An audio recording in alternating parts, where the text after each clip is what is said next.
key to really being in your power is shadow work. If you're not doing active shadow work, you will slip and fall out of your power, let alone not even know what it means to be in your power to begin with. Y'all, this is Moon Mommy 777 Talia, and I just want to listen. I haven't been posting videos because I don't have the storage to be doing all the edits and all of this, but we're just gonna start uploading. Like, I do not care. We're just gonna start putting it out there, and I'm testimony because I've fallen off of my shadow work, the past few weeks.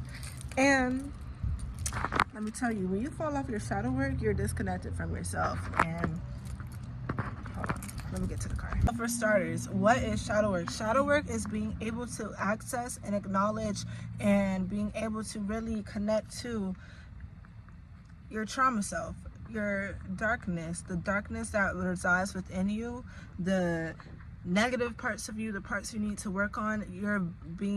Shadow work is being able to be fully transparent with each part and aspect of you, all right? And without judgment.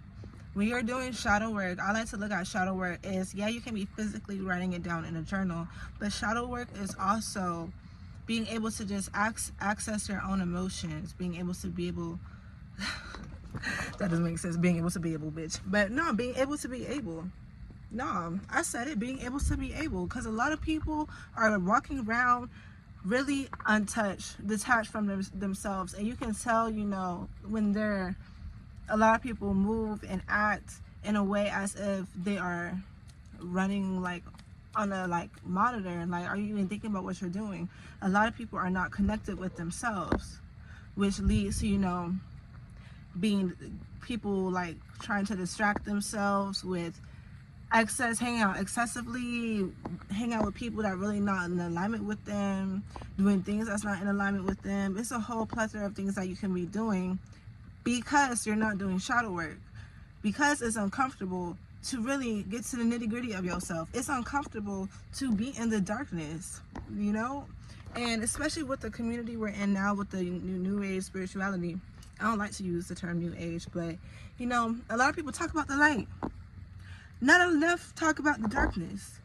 And the true source of light is found in the darkness. It's found when you're able to really know all of you, because when you know all of you, can't nobody hold shit against you. When you know all the good and the bad about you, and you're able to really harness and work on those energies within of you and start to heal those energies and come to face with those energies, you're not fighting no more demons. That's what fighting demons is. People around here talking about, I'm fighting demons. Yeah, they fighting their fucking shadows. Fighting your own demons. That's what that means. So let's get into it. Step 1, getting into shadow work. Get real with yourself. That's step 1. Yeah, it seems like a simple step, but it is a complex one, because getting real with yourself requires you to not just be reacting on pilot mode, to not just living every day-to-day life on pilot mode. Getting real with yourselves means when you feel triggered, in the moments you feel irritated, in the moments you feel hurt, you don't just continue to dwell in that emotion and let those emotions override your day-to-day life. You sit there and you get to the root of it. You notice how you're feeling. Noticing how you're feeling and acknowledging how you're feeling is a really important step to shadow work. Because do y'all know how many people walk around not even acknowledging how they feel, and then they just project how they're feeling onto others because they don't even tap in with themselves to realize and assess their own emotions. So, getting real with yourself. Very big step. 2, get a shirt. Get a what? Get a journal. Get a journal, a notebook. Doesn't have to be much. It could be from the Dollar Tree. Get you a journal and a pen and start writing. You can Google shadow work prompts, but I can give you a few. Step 3, observer mode. I kind of touched base on this earlier, but what observer mode is being able to observe your reactions without letting them override you. Now, this is something I still have to work on, but this is something you need to practice. Being able to observe how you're feeling in a moment, being able to also observe the energies around you without being so quick to be verbal about it. Being able to acknowledge and observe is a big power play, because you're able to really You know when you're playing chess and you like make a move on the chessboard, you don't automatically pick up a piece and move. You sit and you analyze on your next move. That's how you need to move when it comes to things that come up like triggers, anxiety, any kind of emotion. Observe it, acknowledge it. A lot of people feel things and they be like, oh, I don't want to feel this, oh, I don't want to feel like this, da, da, da, da. And then that's shutting it down, that's suppressing that emotion.